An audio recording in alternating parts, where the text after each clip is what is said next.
नमो ब्रह्मादिभ्यो ब्रह्मविद्या संप्रदायकर्तृभ्यो वंशऋषिभ्यो महद्भ्यो नमो गुरुभ्यः शङ्करं शङ्कराचार्यं केशवं बादरायणं सूत्रभाष्यकृतौ वन्दे भगवन्तौ पुनः पुनः ईश्वरो गुरुरात्मेति मूर्तिभेदविभागिने व्योमवद्व्याप्तदेहाय दक्षिणामूर्तये नमः।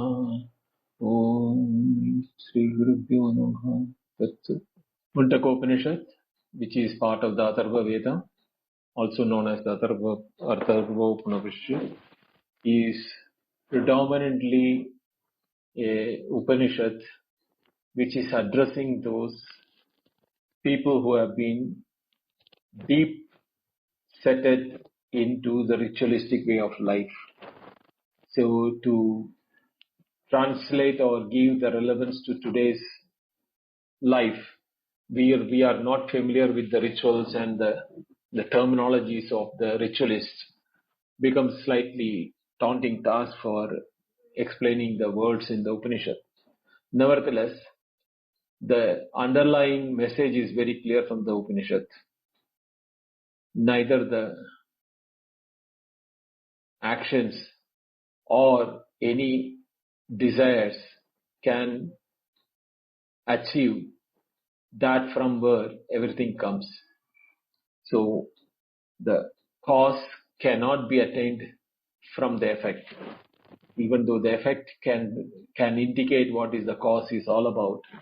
The cause cannot be attained, but we will be able to know what is the cause.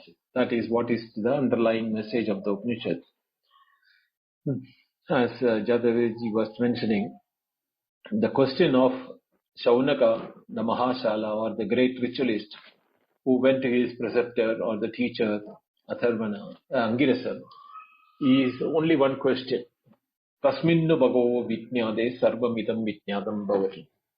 O sir, teach me that knowledge or knowing in which everything becomes known. The knowledge of everything is known through knowing one. See, there itself there is a hidden message which the Upanishads want to say to all of us, that in one you can see many. That one knowledge or the knowledge of being that one from which everything becomes or everything comes becomes easy for anybody to understand why that question has got a relevance. An example which is that if gold becomes the ornaments, to know each ornament in its nature, you don't have to analyze each of the ornaments. You have to know only what is gold, from which all the ornaments have come. Same way, anything which is from knowing the water, you know the ocean, the cloud, the stream, the river, the lake, etc. They are all names and forms, but the water is what makes them their names. Same way, Kasminnu bhagavo vijñāde sarvamidam vijñādam bhavati. Knowing which everything becomes known can happen only if you know from where the everything comes, and the everything, the effect which is in the form of everything, has to necessarily have the cause from where things come. So the normal material way of looking at it is there should be a material cause and an instrumental cause. For making a pot, you need the material of mud and you need an instrument, the potter, to make the pot. But in the Advaita, that is a question, how does it happen? So for that, there are explanations which are being deep embedded in the Upanishads. To take us to that level, first the Upanishads have to undo what learning we have done or what the ritualists have been firmly believing in, that it is by action the results are coming. That is a statement which is valid in a sense that actions gives result to effect. But there is a state where the actions itself come. From where does this actions itself get the source for?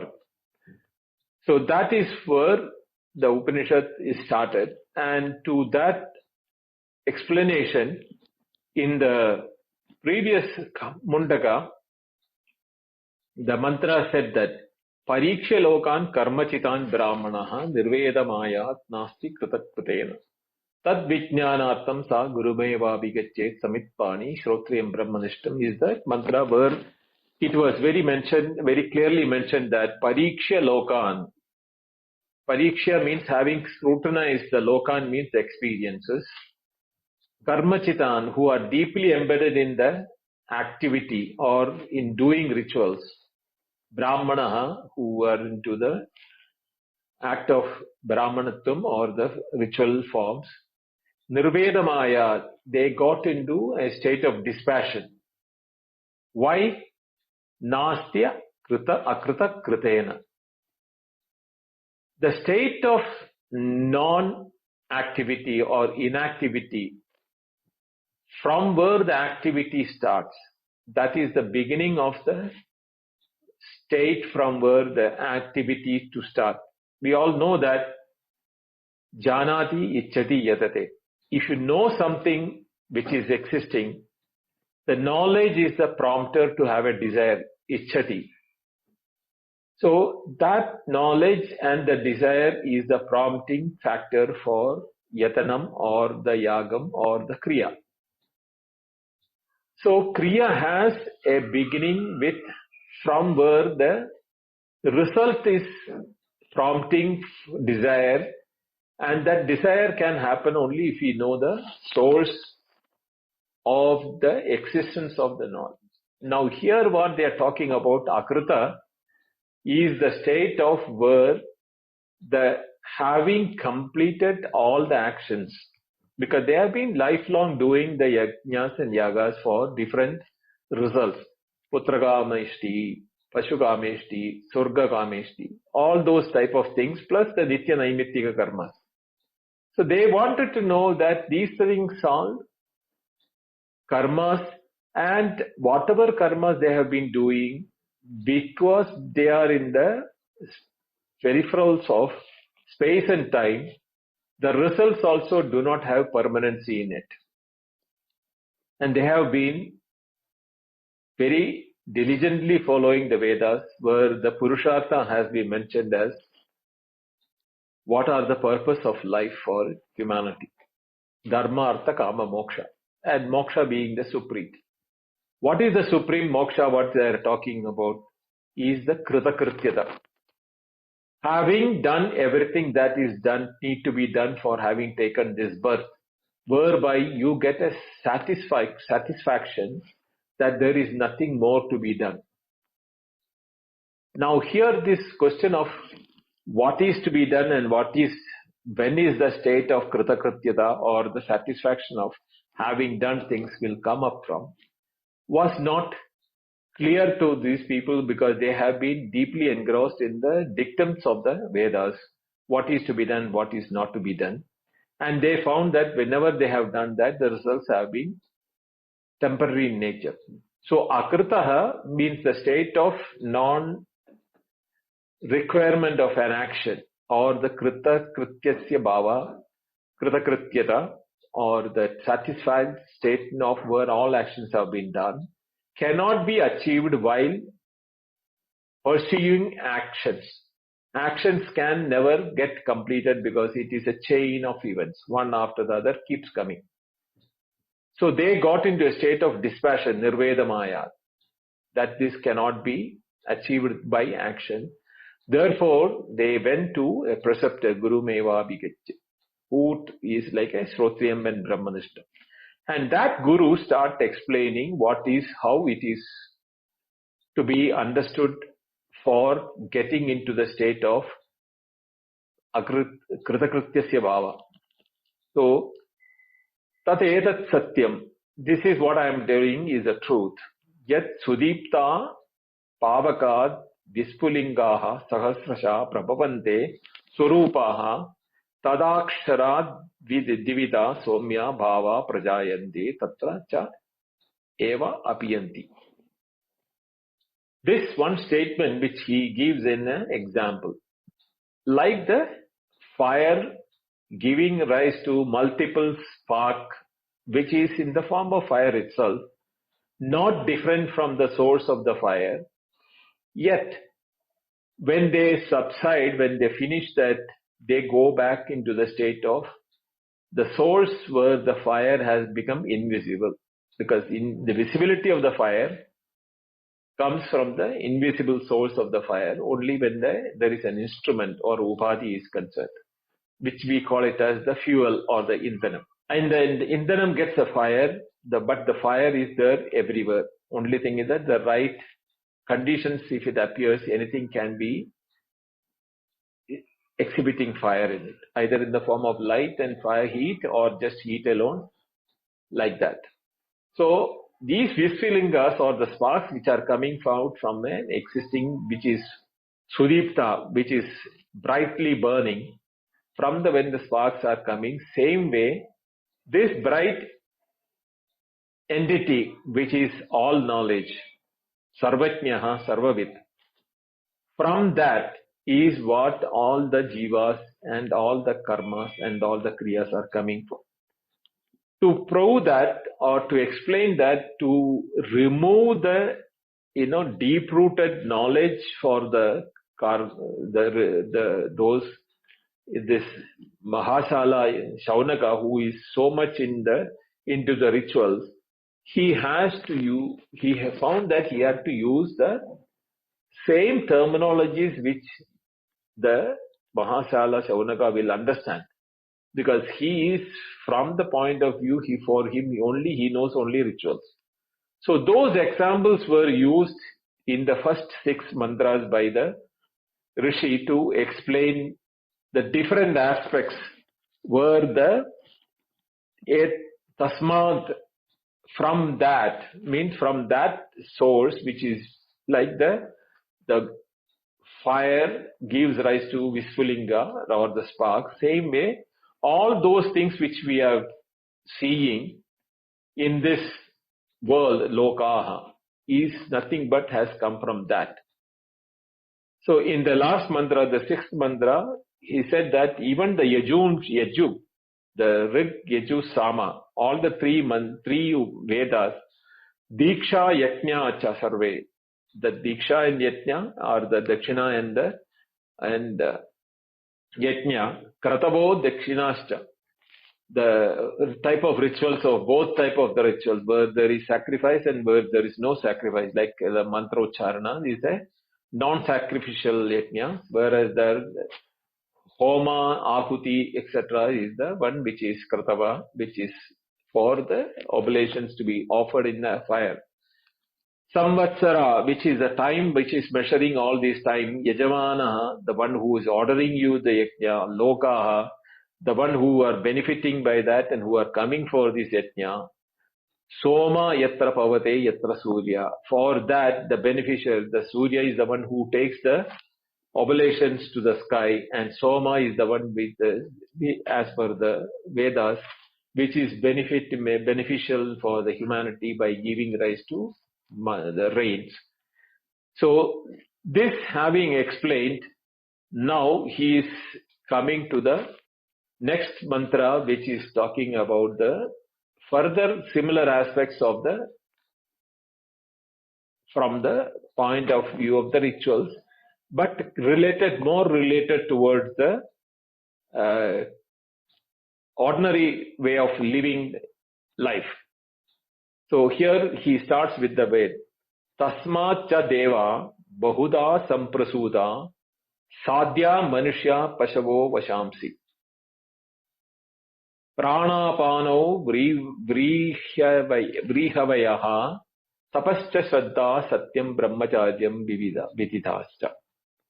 Tasmat, from that entity where everything has come, is indeed the Deva, the celestial beings who are giving you various beneficial things when you do the appreciating over them. Bahuda samprayuta, many type of lives which are there in the Devas as well as Manushas. And Sadhya are the celestial beings, Manushya is the human beings, Pashava is the animals, movables, Vasamsi is the birds who fly in the sky. Prana Pana is both the life and the breath in all these things which I have mentioned, the Manushya, Pashava, Vasamsi. And also Vrihavayaha is which are the grains, which is growing in for keeping these Manushya, Pashu and birds alive. That what is consumer as well as what is to be consumed, all of them are coming from the Tasmat, from that Abhyantara Purusha, from where that Purusha or that Brahman, from where it is coming. Also, Tapascha, Shraddha, Satyam and Brahmacharyam, Vidischa. In the Yajna, what you have been familiar with, Tapas, the austerities which you do, the Shraddha, the faith with which you have been doing the rituals of the Vedas. Satyam, then Satyam, Brahmacharyam is to indicate the qualities for a Brahmana which is required to who is entitled to do tapas and yajna. He is supposed to have the qualities of Satyam, Asteyam, Brahmacharyam, all these qualities, the truthfulness and celibacy. And Vidishcha, which is being ruled, which is being ordained by the Vedas. So, virtually he is not leaving anything which is outside the ambit of what we can understand, which is not come from that one source. Then he goes to the 8th mantra, where he says, Sapta pranaha prabhavanti tasmat saptarchishaha samida sapta homaha Sapta ime loka yeshu charanti prana kuhashaya nihita sapta sapta. Now this shloka has got 11, many sapta sapta means indicating of many 7 aspects which the ritualist is very familiar about it. He is talking about the satta prana. Prana here is not the vital air, whereas prana here stands for the indriyas. The 7 indriyas, what are the 7 indriyas? Shankaracharya says in his commentary that what indriyas are there in the head, like 2 nostrils, 2 eyes, 2 ears, so that makes it 6, and the mouth, which is for the chanting the mantras as well as for the taste. So all those things put together, sapta pranaha, is that prabhavanti. They come out of these indriyas are supposed to be the orifices or the spots in the body for sensation, but they themselves cannot perform unless the saptarchishaha, that 7 flames, here the flames are depicting the energy of vision, energy of sound, energy of taste, etc., etc. So sapta pranaha saptarshi, sapta archishihe, both have together make the experience of living for us. So not only that eye should be there, the eye should be able to see the object outside only when the archishi or the flame of that source, which is the energy for the eyes to see things, can come. Same way the other sense organs. Sapta homa, then 7 homas, and Sapta ime loka. Now here the 7 homas and 7 lokas are connected. How are they connected? The lokas here, world, is, you can also take it as the objects outside, relating to the Sapta Indriyas. So if you look at the world outside, you can divide it into 5 of them. Shabda, Sparsha, Rasa, Rupa, Gandha. All those 5 sensory organs can only measure the world outside. So the world can be divided into 5. Now here he said Sapta means to indicate that through these 7 orifices on the head, the world is being appreciated or consumed by the body or the individual. And that consumption is considered to be the homa for the source of the archishi, because the archishi is inside. The flames are inside, which is going through the orifices of the senses, and the world of objects returns back in the form of homa through the archishi back to the source from where they are good. And where does that say? Guhashaya nihita. In the guhashaya, in the heart, is that source from where these flames are going. And it is nihita, cannot be seen. Like when we are doing the oblation into the yaga, you are not seeing the deva who is receiving it, but we only see the flame going up, and the sunlight is supposed to be carrying it to the devaloka for giving it to the devas. So there is a hidden aspect which is in the yaga. Same way, in the body also, assume that your body is a yagashala, where these are all the 7 places, and you are getting ahuti homa done to the energy which is going out, and the objects are the objects of homa into the body for the guhashaya sthita and sarva bhutantaratma. It is that atma which is residing in everything. Into that these homas are taking, and sapta means 7 each. So the duplication is sapta is to indicate that by 7 means 7 each. Then he goes to the 9th mantra. Atas samudra girayascha sarve asmat syandande saindavaha sarvarupaha. Atascha sarva aushadayo rasascha eneisha bhute tishtanti hyantaratma. Andaratma tishtate. Again the andaratma. This atma, like when the spark came out of the fire, that spark also had the same fire as the andaratma of the spark. Same way, when the entire creation took place, therefore it is called sarva bhuta andaratma. So bhutam means creation. Sarva means every creation, sarva bhuta. Antaratma means in the creation, in every creation it is there. So that is what is called the antaratma. So antaratma sarva ena esha bhutai tishtante. So where now he is listing out where it is, not only in the living beings, he is now listing out the inanimate things also. From that, ataha samudraha, the oceans have come out from that. Girayascha, the mountains and the hills and rocks and earth, everything which you see. Sarve, all of them has come out from asma, is only from that. And then Syandande originates Sindavaha. From the mountains is where the rivers are originating, but the mountains have originated from him, and the Samudra together with the mountains is giving rise to the rivers. Adascha Sarvaha, also that all sorts of Aushadaya Rasayascha. Aushada means the herbs or the vegetation which becomes the feeding requirement for the humans and animals and birds, etc. Rasascha.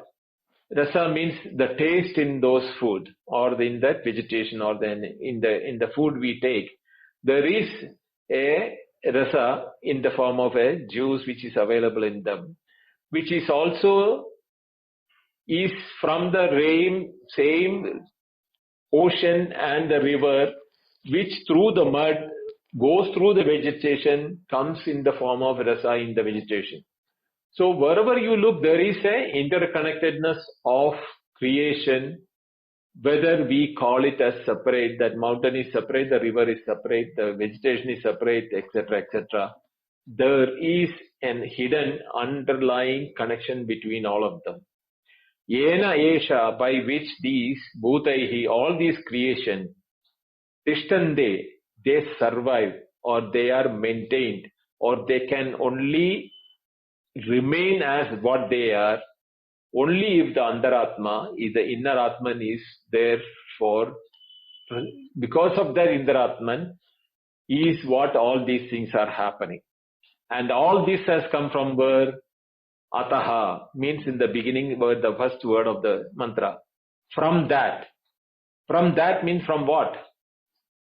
We have to go to the first mantra. Tasmat.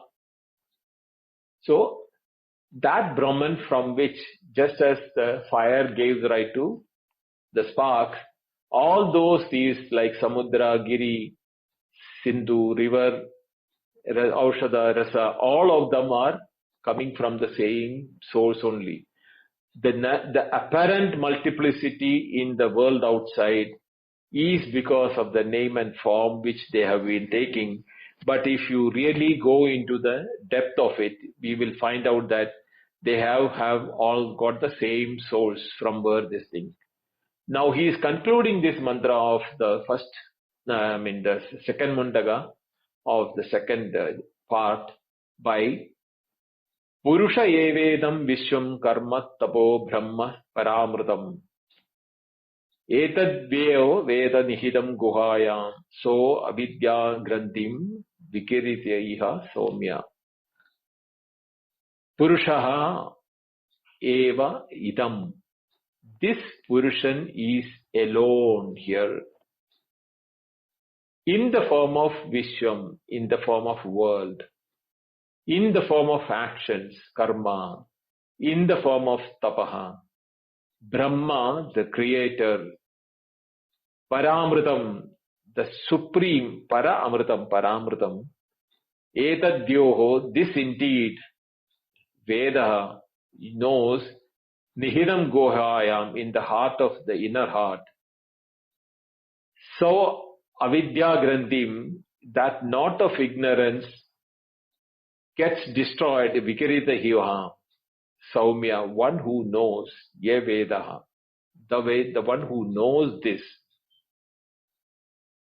The entire universe, whatever names and forms and adjectives you want to use it, in the form of animate, inanimate, by way of action, Veda, even the Upanishad, the mantra, the Veda, all of them have come from that.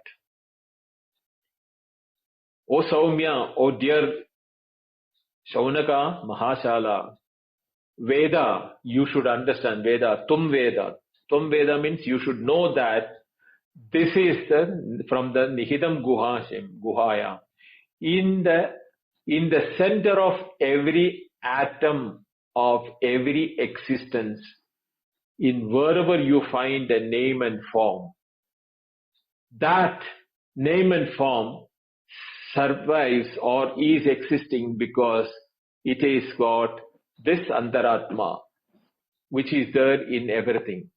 That is the reason why they all exist. And they can exist only if this is present them, otherwise they do not exist itself.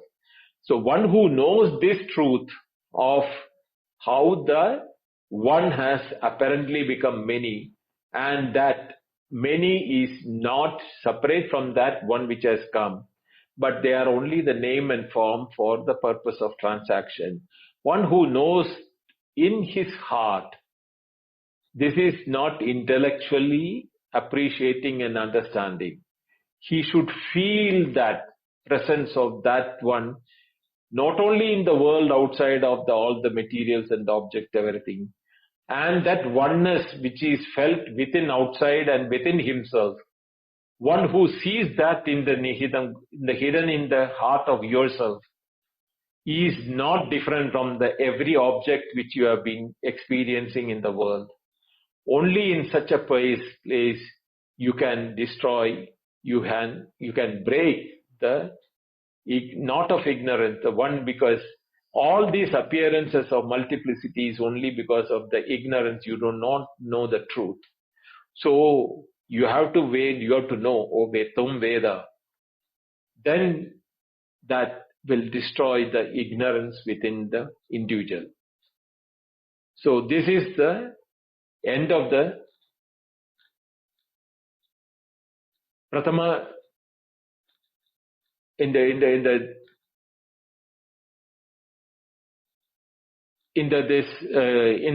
Pratama Khanda, where we have finished here, learned everything.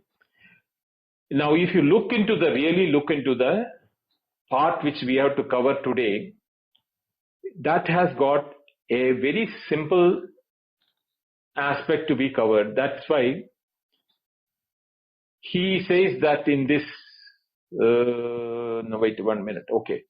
Now, in this one, we have to understand what has been conveyed by the Rishi in this one is one who knows that Purusha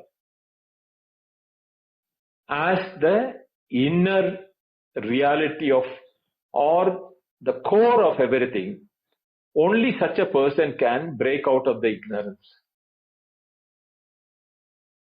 And unless you break out your ignorance, you will be always in the delusion of the reality of the multiplicity of the world. And then you will be treating them differently. This is the reason why it is important that when the teacher tells that with the word Saumya, when he said that, with addressing that, with the love and compassion, the teacher says you should know this in not only as intellectual but as also from your own experience. Guhayam. Then you will really be able to break the avidya granthi. Avidya granthi is what the Upanishad, all the Upanishads talk about it. It is that which is binding us to feel that we are separate from the world outside. We are separate from one another. We are separate from the Creator. We are separate. That separatedness is because avidya granthi, the knot of ignorance, what they call it.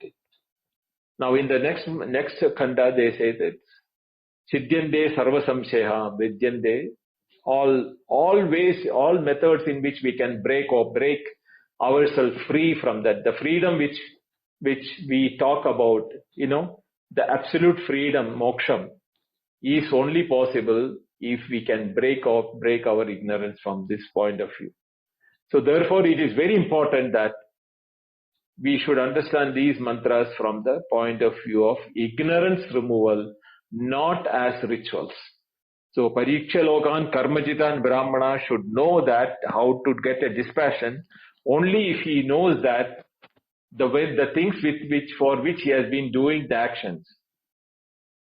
Either the actions are manasikam, vachikam, kayikam. That is mind, word and body. These are the three ways in which any human being can do an action, any living being. And they have got limitation because the karma or the action has got form apyam, vikaryam, samskaryam, all these type of methods in which, you can draw something, you can convert like milk converting into curd, or you can do purification either by removing the dirt from it, like the metal getting purified, or you can add quality into it by alloying, like that. You can add qualities to those who do not have education can learn education, but that doesn't make him purer. It is only making form of a conversion from an ignorant to a non-person. But the real knowledge has to come from within. That is where the experience and the knowledge becomes one. The intellectual knowledge is only one aspect, that what you learn from the intellect, through the intellect, from these Upanishadic words, if you do not know how to live those words, this is not going to be your nihidam guhaya, in your innermost heart. That knowledge has not percolated into your being. Unless it becomes your being, this knowledge will remain as an intellectual gymnasium, and There are people who can, even by heart, can talk about the Upanishad or Vedas or anything like that. Not only the Upanishad and Veda, even science, maths, physics, chemistry and all. But that doesn't become their own. The knowledge doesn't become themselves. But here is a knowledge where it is talking about your own nature.